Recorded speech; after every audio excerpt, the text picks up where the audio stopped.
Welcome everyone to this conversation around diversity and inclusion and ACMP Texas and ICF San Antonio, ICF Austin. We are excited to welcome you and to hear your perspective today as we talk about this whole area of unpacking unconscious bias, how we can become aware of it and how can we manage it in conversation. So we're looking forward to a rich conversation here today. But before we jump into our content, just want to give you a little overview of where we're going in our conversation today and the partnership between ICF and ACMP.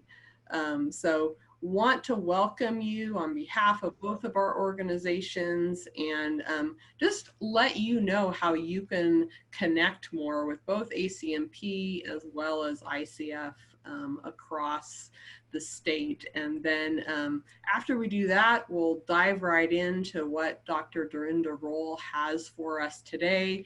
There'll be a breakout session about halfway through, so you'll want to make sure that you're able to engage during that time to have conversation. And then following the breakout, we'll come back and there will be follow-up and wrap-up before we end out with a Q&A. So look forward to all of the engagement that we're going to have in our conversation today. But this is an overview of the team that has brought these presentations together. It really is a partnership between the Association of Change Management Professionals and the International Coach Federation here in Texas. And I want to introduce also my colleague, Lynette Ferguson, who's the past president for ACMP and really has been instrumental in bringing this together. Lynette, can you give us just a nutshell version of what this partnership between ACMP and ICF is about? Sure. So for those of you who are associated with ACMP Texas, you may have heard that at the global level, at ACMP global level and the ICF global level, the top of those organizations began exploring a synergy between those two organizations. And that has come down and streamed down into the Texas chapters for ACMP and ICF. And what we're doing together is we're going to be developing, things like this. We've got this this series that we're doing. It started back in August or September and through December. And we're going to be exploring how to do more of these joint events that benefit both, groups from both organizations. So, it's professional development and skill building and just learning how, because as change management professionals, we utilize those coaching skills a lot in what we do as consultants and managing change projects and, whether it's coaching, project members or whether it's leaders, so on and so forth. We utilize those coaching skill sets a lot. And I know that there's a lot of coaches within organizations that may be, part of change initiatives. And so those partners or those people that are doing that coaching within those organizations also benefit from knowing more about, what we do as change professionals, because there's a lot of synergy between us. So our two organizations, ACMP Texas and ICF San Antonio and Austin, we're coming together, putting on events, and in hopes of, just kind of bridging the professions together where they overlap so that people can take advantage of that synergy. So hope that covers it.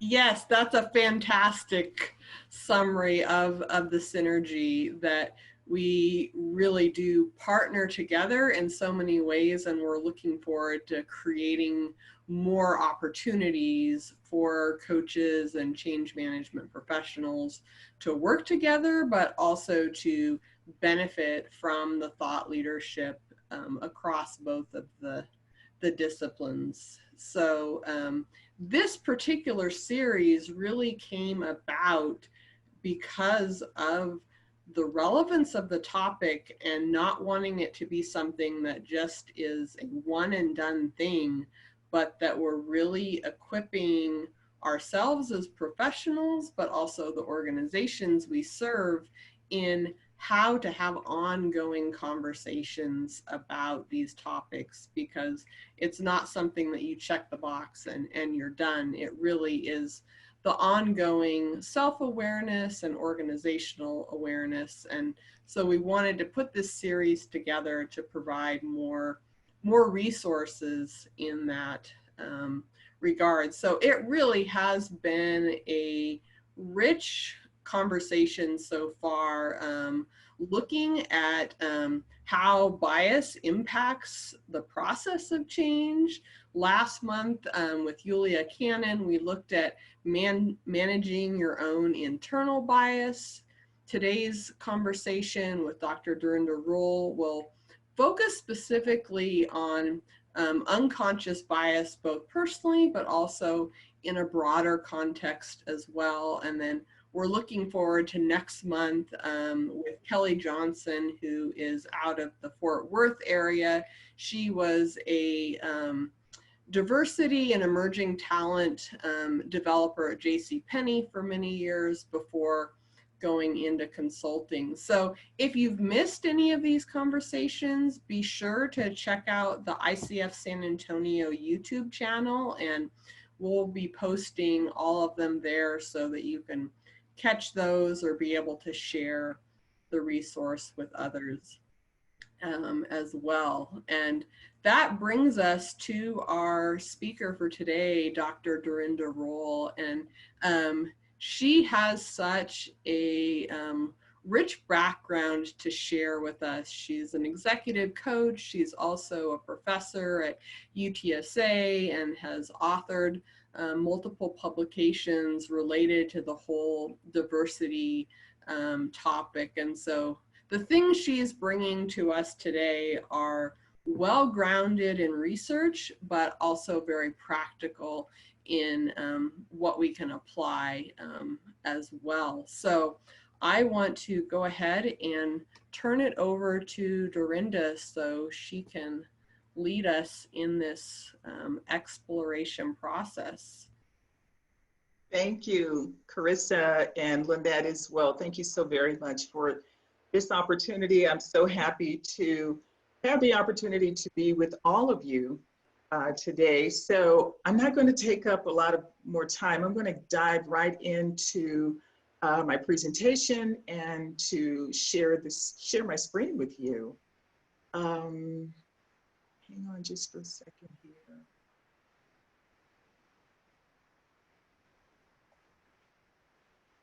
Oops.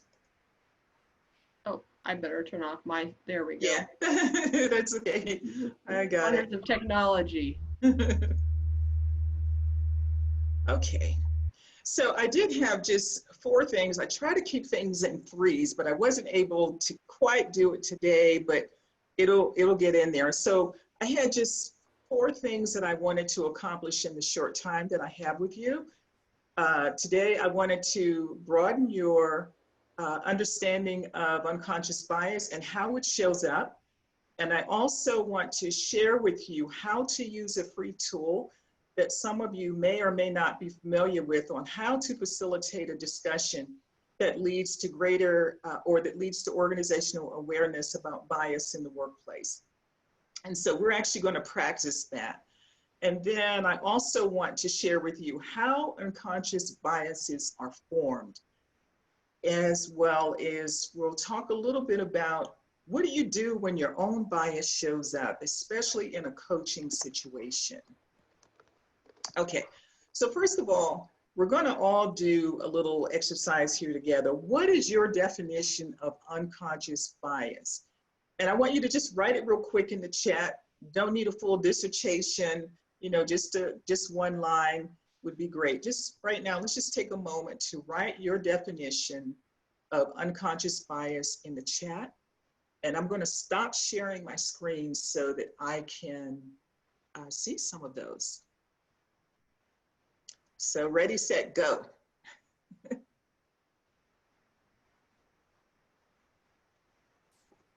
Put my glasses on so I can see. So Marissa said, when your brain makes quick actions, I couldn't see all of it. Boy, you guys are really fast. When your brain makes quick shortcuts to make sense of the world, beautiful. Everyone thinks, feels the same as me. Biases that we aren't aware of, predispositions we are unaware of, gut reactions based on my past experiences that prompted me to react in a certain way. Beautiful. Jan says, experiences and environment that impact how I view things. Very good. Edna says, beliefs that I hold that I am unaware of. Yes. Sherry says, a bias you are unaware of and either are quite surprised when it declares itself. Often the body knows first before your actual awareness. Oh man, that is so true, Sherry. I'm going to share an experience when my unbiased became aware, when I became aware of my own. Okay, I'm going to go back to PowerPoint. Okay, very good. Thank you so much. So here are a couple of working definitions that I want to share so that we're all on the same page. First of all, just talking about bias in general, not unconscious bias, but just a bias. And it is a prejudice. It could be in favor of or against a thing, a person or a group compared with another. And it's usually in a way that's considered to be unfair. Usually when we hear the word bias, it could be, it's not something that's usually good.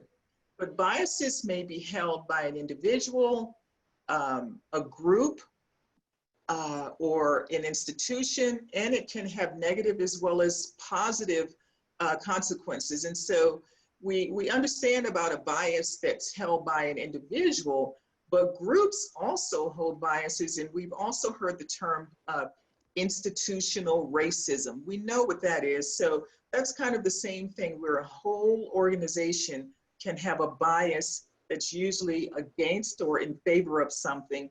And we know that groups as well that are not necessarily institutions, but if you think about private golf clubs or social organizations that exclude certain groups of people because they have a bias. And then the second working definition I want to talk about is conscious bias. It's also known as explicit bias.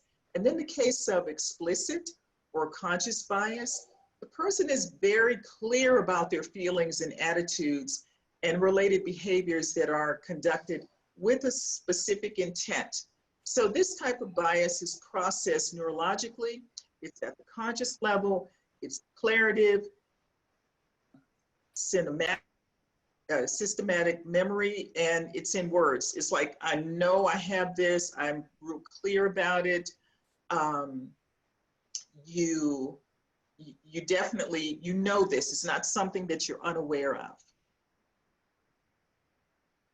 So now this brings us to unconscious bias. And if I was on mute, I apologize. See, the host has unmuted me. But unconscious bias or implicit bias is another term or another word we use for meaning the same thing.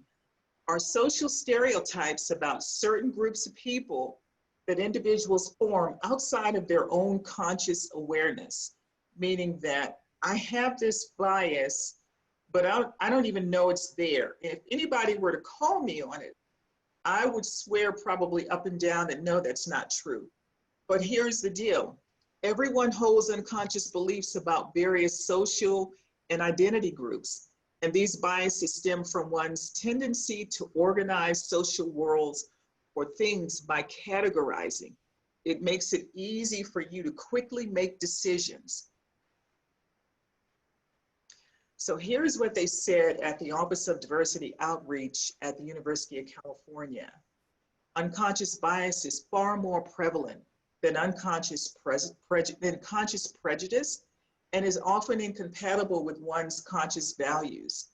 Certain scenarios can activate unconscious attitudes and beliefs. For example, biases may be more prevalent when you're doing multiple things or you're working under pressure. It was just like it surfaces then because you're not really able to, you just don't have the time to process it the way that you normally would. So what is like under the surface, it comes up. So it's almost like, you know, I love this little illustration where you have two people trying to solve a math problem that's obviously wrong. On the left side, there are probably two, maybe males. And then the first thing that comes to that person's mind is, you suck at math. But when it's a male and a female, now the unconscious bias comes up, same outcome with the math problem, but now it's, oh wow, girls suck at math. So it's not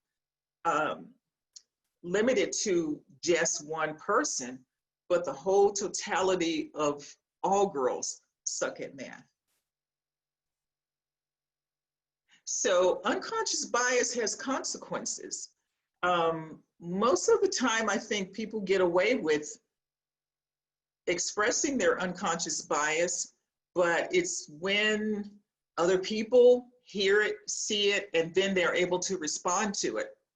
So I don't know if you follow the news, but most recently, this was about 2 weeks ago that this hit the news. Well, maybe it's been more than that now. It was the end of September, where the CEO of Wells Fargo had to apologize for a comment that he made on recruiting Black employees.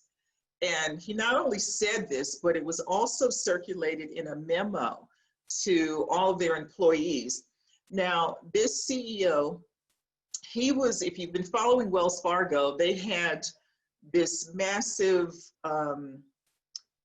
breach of trust. I guess that's the way I would say it. They were opening up unauthorized accounts in the names of some of their customers who were already customers. They had their information, but they opened up additional accounts for them.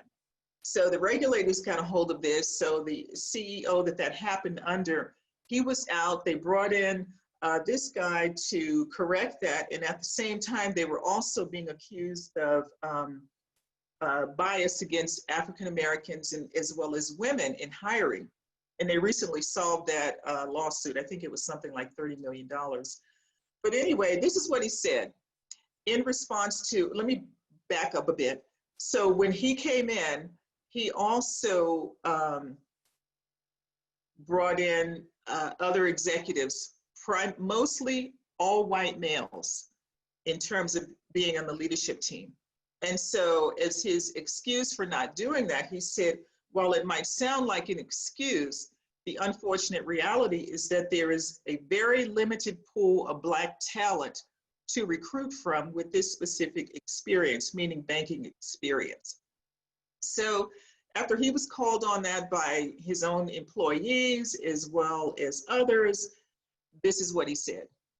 I apologize for making an insensitive comment reflecting my own unconscious bias. And he was probably right about that. There are many talented, diverse individuals working at Wells Fargo and throughout the financial services industry. And I never meant to imply otherwise. But you know, once the cat is out the bag, you really have a difficult time to pull it back. So now they're really going to be called on the carpet to, you got to put your money where your mouth is and try to right this wrong if you really are sorry about what you've done or what you've said, and expand that. Now, here's something I want you to think about. On the other side of that, I'm just an average consumer on the other side of hearing these comments. Am I, as an African-American female, going to put my money in Wells Fargo? No, I won't. But I watch the news. So here is what Citigroup is doing. Citigroup pledges over $1 billion to combat racial inequity. So they're putting their money where their mouth is. They even published a report about the same week that this story came out, where they estimated that the US has lost out on $30 billion in the economy because of systematic racism. So they're doing something about it. So, you know, in my head, as I'm thinking, Wells Fargo, Citibank, Wells Fargo, Citibank, Wells Fargo won't ever get any of my money anytime soon because of that one statement. So unconscious bias has its consequences. So I want to share a quick video with you about unconscious bias that I think really explains how we all come to our unconscious bias. And I do need to say one other thing.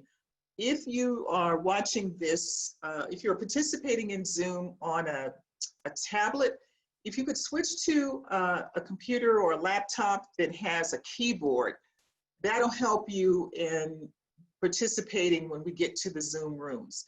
But I'm going to go ahead and start the video now.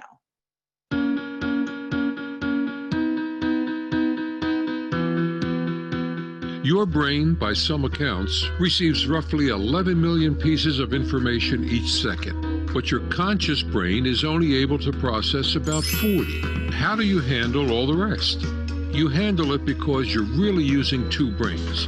Your conscious brain, which works with facts and data, has very little capacity and processes information slowly, and your unconscious brain, which is habit and intuition driven, has huge capacity and is really fast. One of your unconscious brain's best tricks is its ability to recognize patterns and use them to assign people and things to categories, allowing your unconscious brain to deal with all of the known, not dangerous issues, and leave only the few unknown or dangerous issues to your conscious brain. This allows us to recognize a pattern and act on it, rather than having to think about every interaction as if we were experiencing it for the first time. We can glance at that four-legged animal and know if it's a wolf or a cocker spaniel.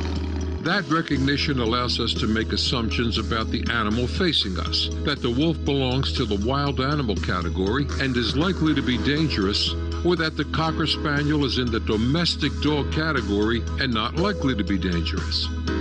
The assumptions we make about these pattern groups are likely to be based on our own experiences, on information we have gained from our culture or background, or from the media we listen to or people we admire. Unfortunately, those assumptions are often wrong. When we categorize people, our brains apply two other tools. One is affinity bias, a hardwired preference to respond positively to people who look, sound, and act like ourselves. Brain imaging scans show that when people are shown images of faces that differ from their own, it activates in milliseconds activity in the part of the unconscious brain that alerts us to possible danger. This may reflect a survival tool left over from ancient times when danger often came from those outside our immediate group. Today, however, this means the associations and biases are likely to be unconsciously activated every time when we come across a member of a group, even if we consciously reject group stereotypes. In addition to affinity bias, our unconscious brain categorizes people into groups and then connects those groups to our learned ideas or constructs about what is good or bad. Now, we've decided whether someone is like us or not, and whether they're good or not, all within milliseconds of meeting them. So, what can you do to manage your unconscious biases? You've already started by just learning about unconscious bias. Now, identify your own biases and address one at a time by building inclusive habits. Remember, if you do not intentionally, deliberately, and proactively include, you will unintentionally exclude.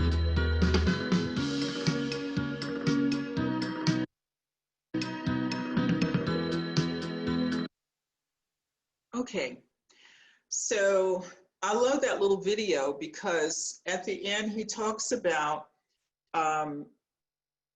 if you have to really look at your own biases and try to discover what those are. And I think that that's really important as we talk more about diversity, especially in the environment now with what's happening. Everybody's, I won't say everybody, but a lot of organizations, not only employers, but community groups are calling. Lots of them are reaching out to me. Everybody's wanting to talk about diversity and equity. Now, here's what happens when you start bringing more people together who had not previously been together. And I think a lot of organizations miss this point. When they talk about diversity and inclusion, bringing more people around the table, there is more opportunity for that unconscious bias to surface. And so this is why I really think that this particular Zoom that we're doing, this topic that's gaining more and more popularity, is so important. So here's a question I have for you. Do you believe you have any biases? Yes or no? That's a rhetorical question. You just kind of answer it in your head. But as you know, the little video showed us that we all do. We do, whether we want to believe it or not. As much as we think that we love everybody, and I got my fingers in quotes, we don't see color, that kind of thing. We all have biases, and they show up in very different ways. But most of us don't know what they are because they are unconscious. Now, if you tell me that you know what your unconscious bias is, and you have the accommodating behavior that goes along with it, then it is no longer unconscious. That is a conscious choice that you are making about a certain group of people, a certain individual. It's not in the unconscious realm anymore. So I'm going to give you an opportunity to get a little bit closer to finding out where your biases may be. And when I say finding out where they may show up in very different ways, but what it does, what I want to share with you is to find out where they may be, and then to think a little bit more about how it might show up and what you plan to do about it. So I don't know if some of you are familiar with the implicit association test, or it's just called the implicit test. A lot of it is, or sometimes it's called the Harvard implicit test. And it's only associated with Harvard is because that's where the program is housed. But it's a nonprofit international collaboration between researchers at various universities, and they're interested in implicit social cognition, your thoughts and feelings that are outside of your conscious awareness or even your own control.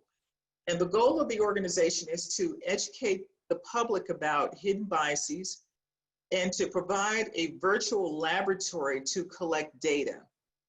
And so what this test does is it measures your attitudes and beliefs that people may be unwilling to report, or either you're just unable. You can't do it because you don't know what it is.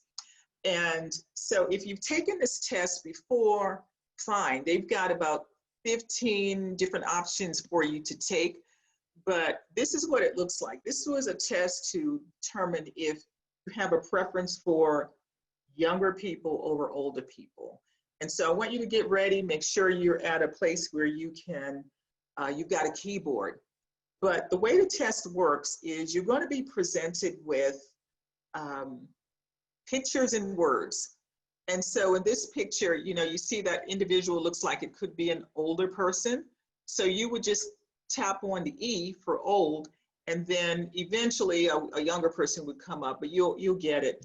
If you make a mistake, if you clicked on the I for a young person, then the system will let you know that, nope, that's not right, and you have to go on and select the correct answer. A large part of this test, it works with how quickly you can answer the question. The longer you hesitate, in some ways it works against you, or it might be more appropriate to say it reveals more about you. And then at the end, it tells you this is what your result would look like. It'll say your responses suggested either a moderate or low or high automatic preference for whatever test you've taken. So this is what I'd like, and the website that I want you to go to, I'm going to share, Clarissa's going to put in the chat, the general chat for everybody, but don't worry about looking at it right now because you're also going to get it in your breakout rooms. But this is what it looks like. So in your breakout session, here are your instructions.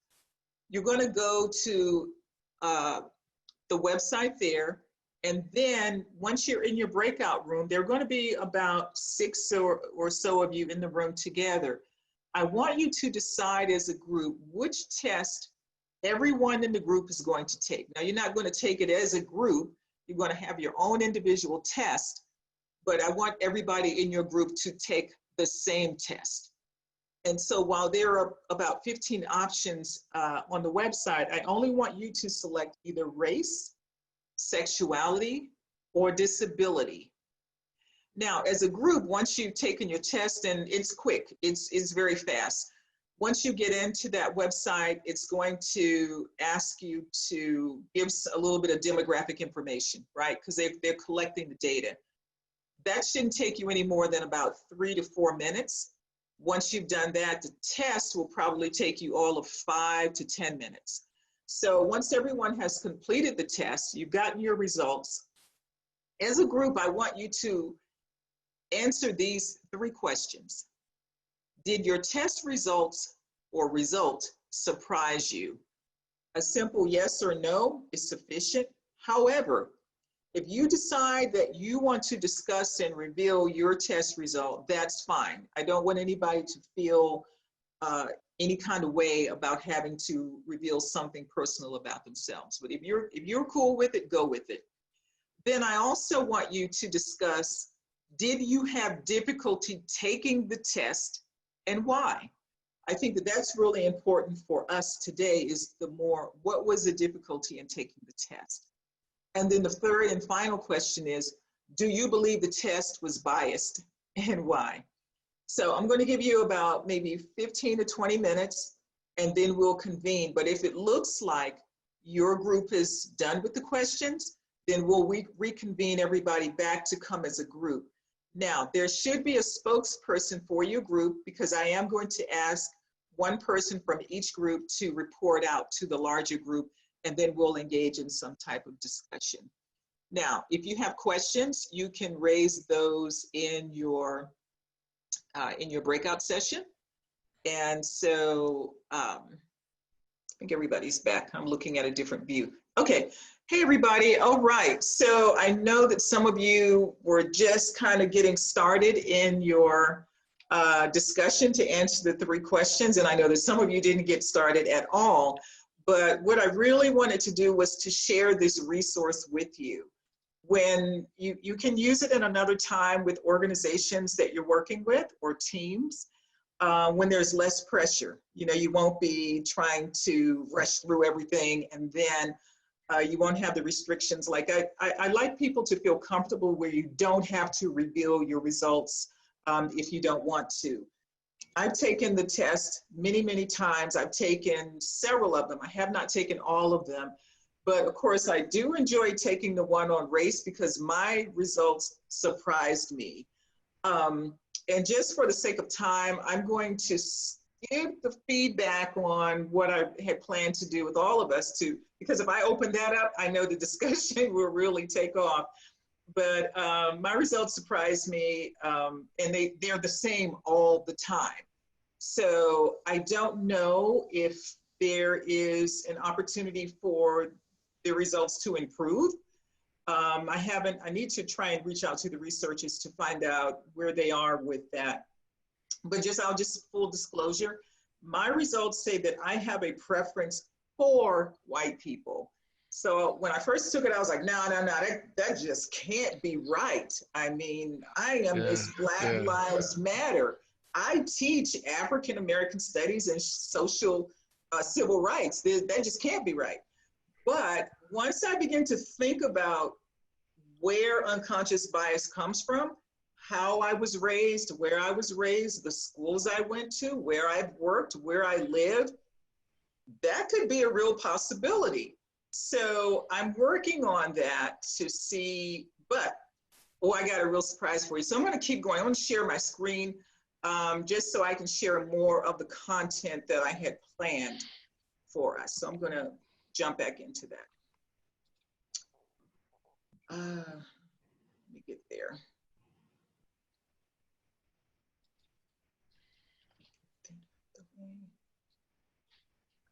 Okay, so unconscious bias at work. This is what it looks like at work. It informs us about who gets the job, who do we hire, who do we promote, who gets disciplined. Dorinda gets to come in late every day. No one says anything to her, but John comes in late and he may be disciplined or written up because, well, Dorinda has kids, she's got children she needs to get off to school. John doesn't have any. He's a single white male. So perhaps, you know, he may get disciplined and I don't. Already talked about who gets promoted. We choose who we develop. Who do we recommend to go into leadership programs? Excuse me.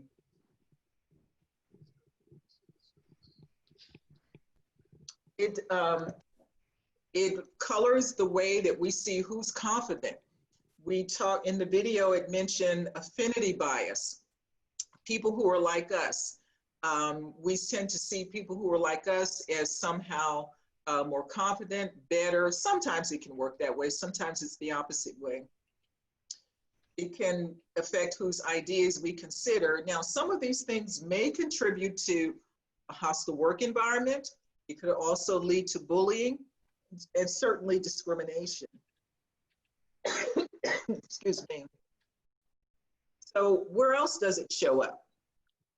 Employment. So we just mentioned that a little bit. But when we're talking about implicit or unconscious bias, explicit bias, well, we know that that's against the law. Explicit is when it's out there. We know it. There's no hiding it. So that's against the law to discriminate against people in that way. But with implicit bias or unconscious bias, it's everywhere. We know from just regular TV programs, you don't even have to look at all the research, but just kind of social experiments that they do on 2020 or programs like that. Applicants who have Black or African sounding names, they may not get interviewed. Or women don't get the same pay. We know that that's a fact as men do. Or sometimes they don't get the promotion opportunities as men in certain industries. Out of the Fortune 500 companies, I think there's only something like 30, maybe up to 35 women who are CEOs. So we know that there's a problem there. In schools, bias often affects how teachers treat students. Certain students may be watched more often for bad behavior because it's believed that they have behavior problems. It shows up in the legal system. And again, this is evidence shows that Black and brown defendants are treated more harshly than whites who might be charged with the same crime. Plea bargains are vastly different depending on the race or socioeconomic conditions of who the defendants may be.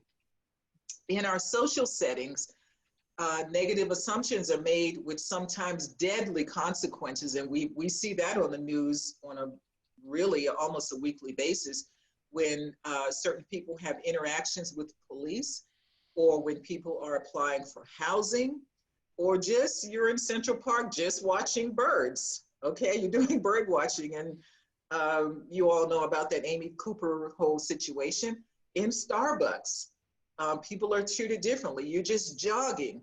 Or in one case of a student at Stanford University, she was simply napping in the common area of her own college dorm room and had the police called on her.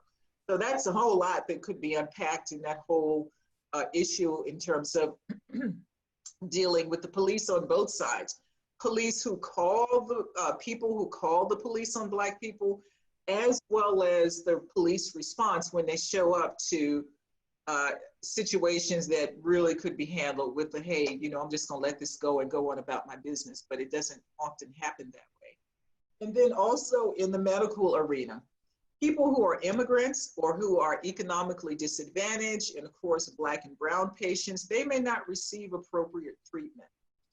We have studies that show that medical students believe that Black people can withstand more pain than white people, so therefore they receive less anesthesia for surgeries, less pain medication after a medical procedure because of these old notions and beliefs. So because we're all coaches, unconscious bias could show up in a coaching session. So here are the things I think I would do. First, I'm going to check myself. Did I bring my own bias into the coaching session that may have been a jump-off point for my client to also unsurface some of their unconscious bias. That could really happen. And then the next thing I think I would do is to, if I'm aware in the moment there, practice mindfulness, stay in the moment, stay with the client. So this course is if the unconscious bias is coming from me and I've seen it, but also if you see it surface with the client, some of what you may do is stay with the task at hand. Sometimes you don't address the issue because that is not what the client came for. Now, of course, if they, come to you because of some issues that deal with bias, by all means, you could address it. But I always think about how does that unconscious bias relate to the coaching agenda for that session?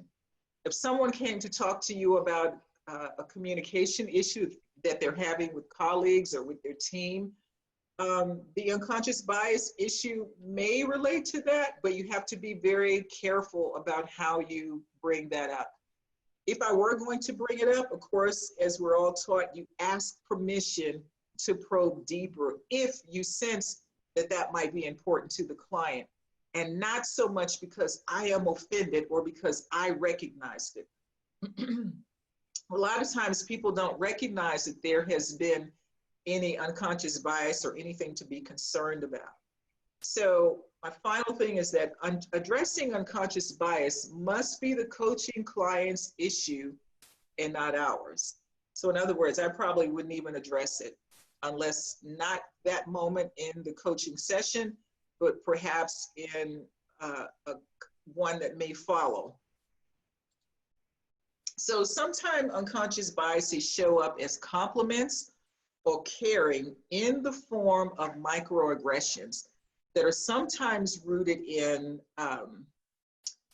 systems of power and supremacy. So I'm going to skip this because so microaggression that term first came about in the 1970s when Dr. Pierce wrote about it. And the way he defined it when it first came out was it referred to the slights, put downs, and invalidating remarks that racial minorities experience every day when interacting with people who unknowingly engage in implicit racism. But Dr. Wang Su, he is kind of the foremost authority on that today, who's doing research on that.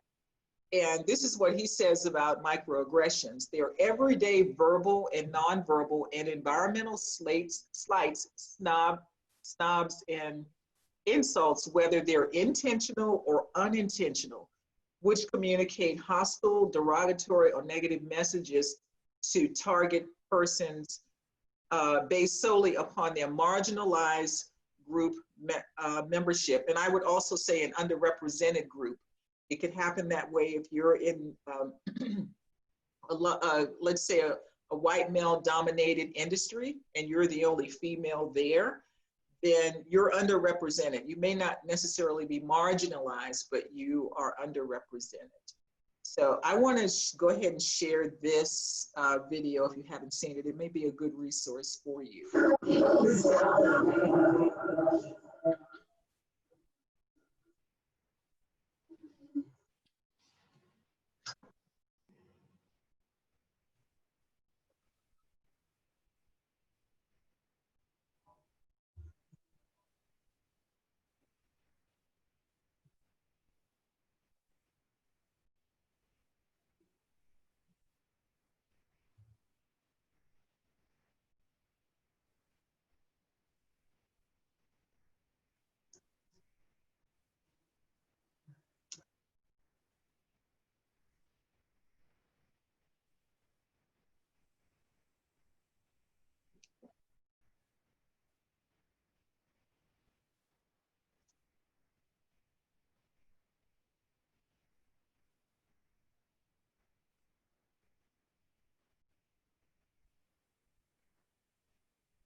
Okay, so here's the deal.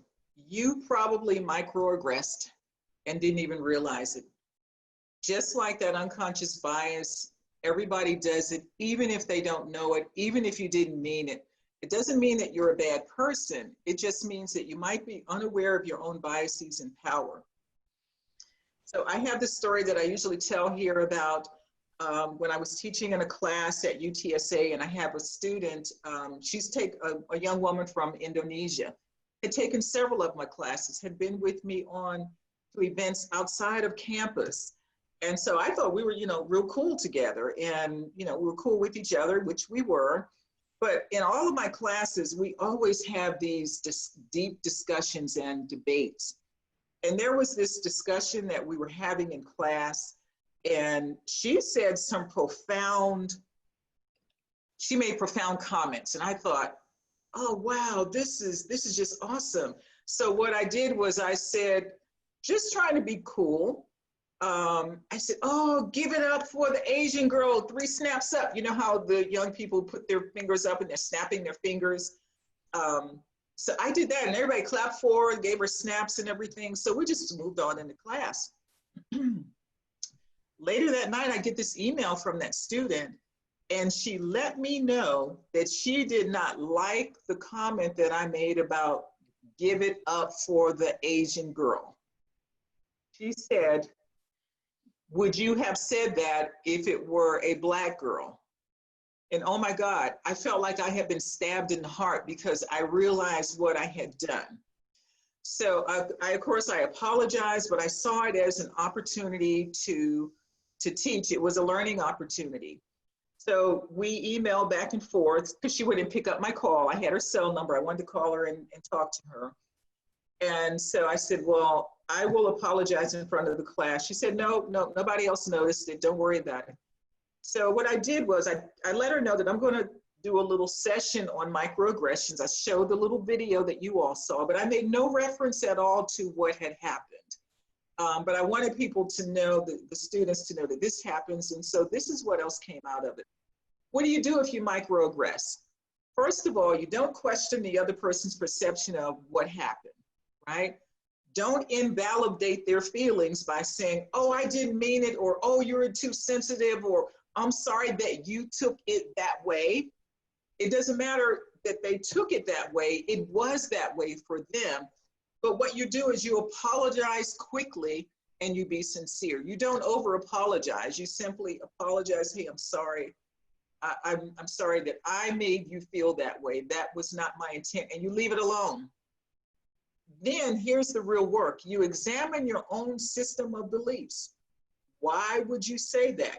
That student had been cool with me for about 3 years, taking my classes every semester, and then determined to be more self-aware. And so anyway, I'm going to stop it here and see if we can take some comments. I don't know if there's stuff in the chat, Carissa, that you can see, but or people want to raise their hands and respond, I'll just leave it right there. Feel free to share questions in chat or by voice. Go ahead.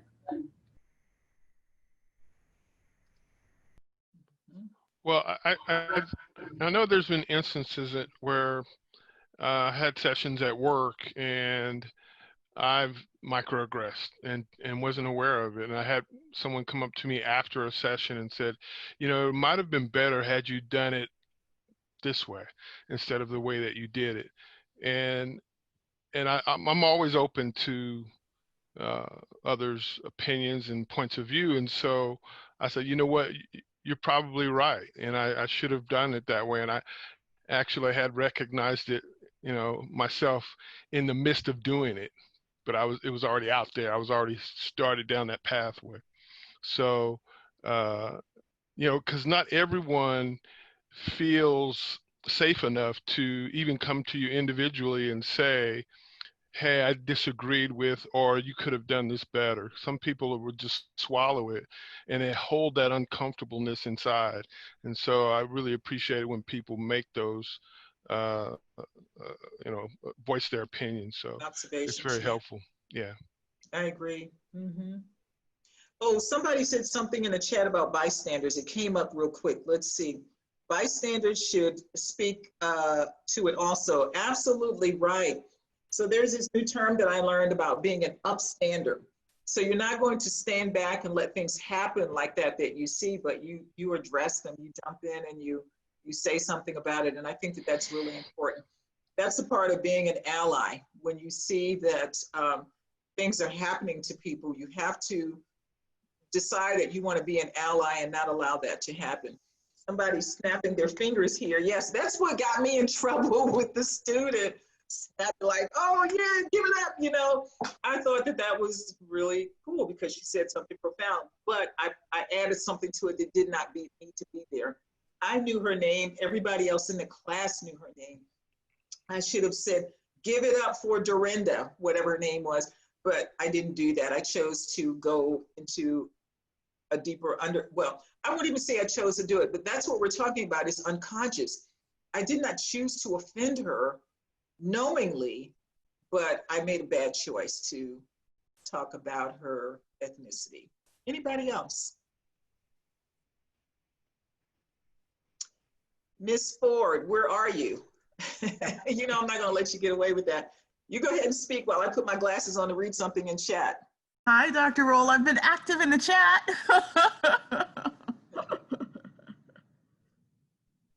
No, it's a great point about the microaggressions, right? I mean, a similar thing. I'm here in South Florida, and I work with a colleague who's been here for a couple of years.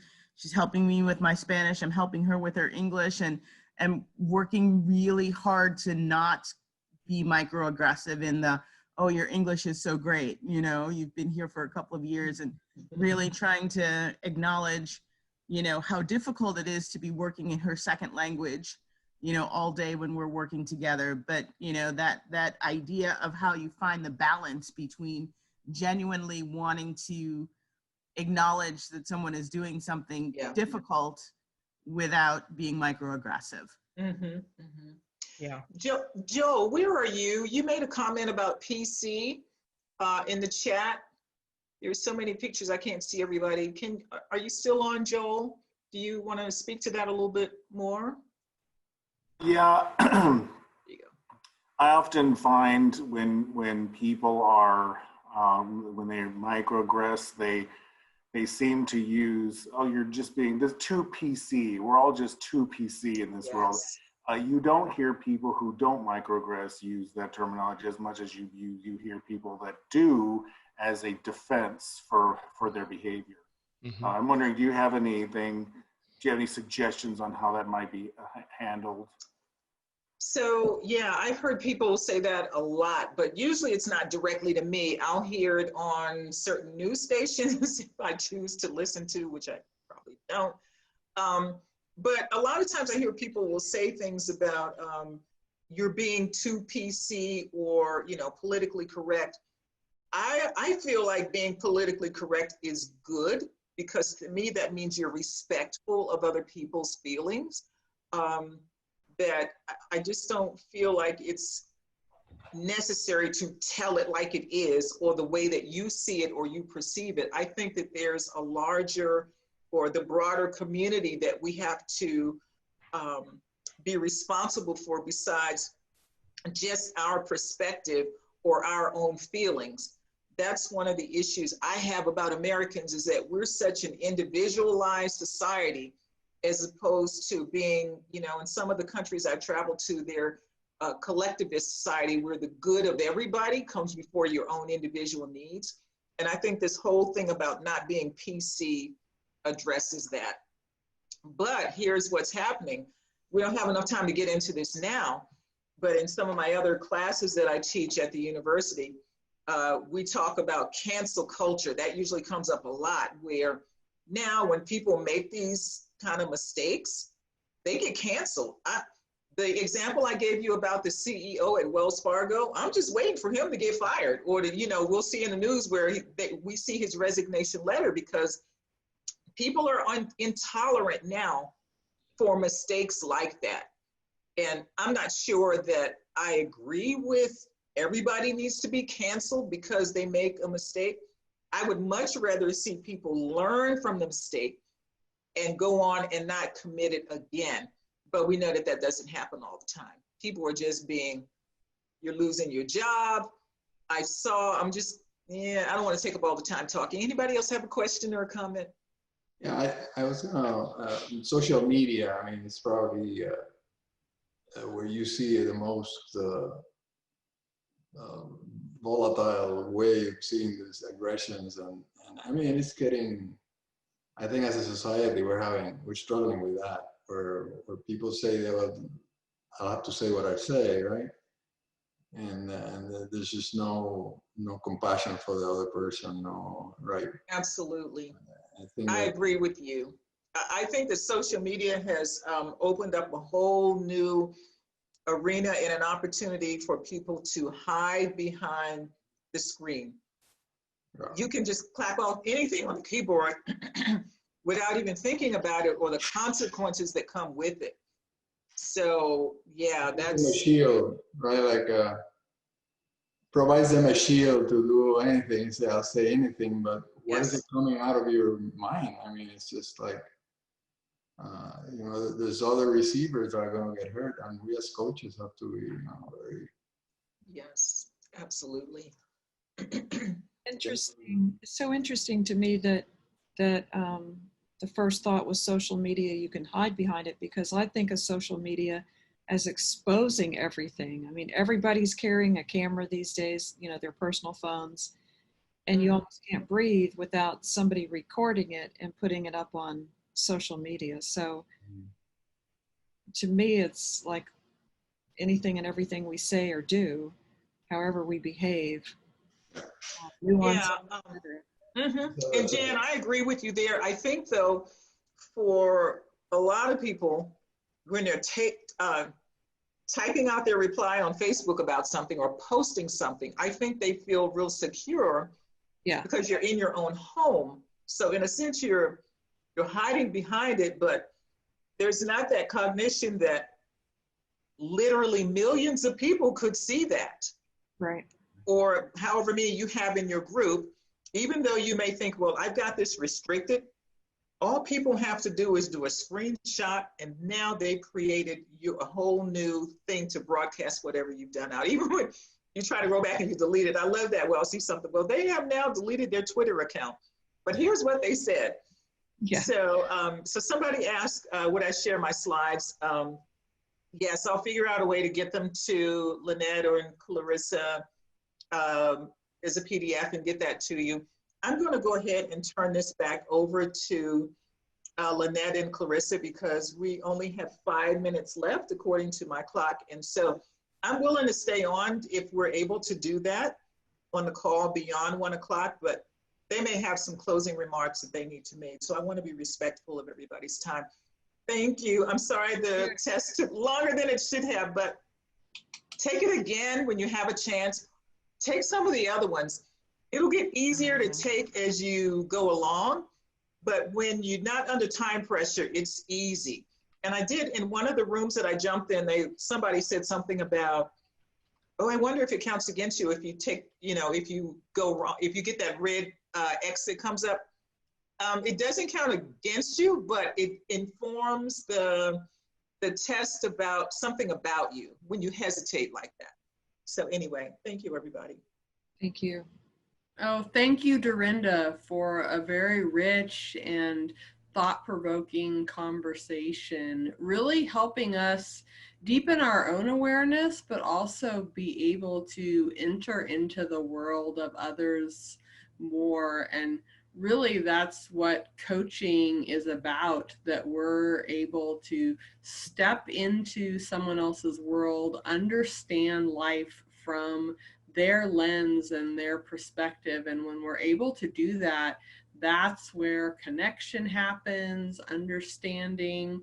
So the skills that we learned today, we can apply in so many different contexts, whether it is in coaching and working with organizations, but just in day-to-day interactions. So thank you for these practical tools. And Dorinda did put together a list of resources for us. So Lynette, if you're able to pull those out of the email and put them in the chat. But we will send a follow-up email to everyone so that you do have access to the slides and the different resources. So as we wrap up here, we really value your feedback and input on making these events as high value as possible to you. So be watching for a very quick email that asks a couple questions on just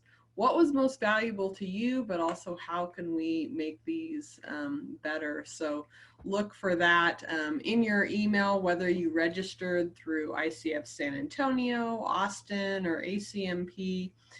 We want to continue providing this high quality content, and we will be putting the presentation out on our media channels, so you can follow the ICF San Antonio YouTube channel. We're also on Vimeo, so we would love to be able to share these resources, and you can pass them on to others as well. And then don't forget to register for next month's conversation on any of our websites, ICF San Antonio, ICF Austin, and ACMP Texas as well. But we really appreciate all of you and the contributions you made to today's conversation. That really made it rich, that we all get to learn from one another and to share our experience in having these conversations and how we can more effectively connect with the people that we're interacting with on a day-to-day basis. So thank you for joining us for this lunch hour, and we look forward to seeing you again next month.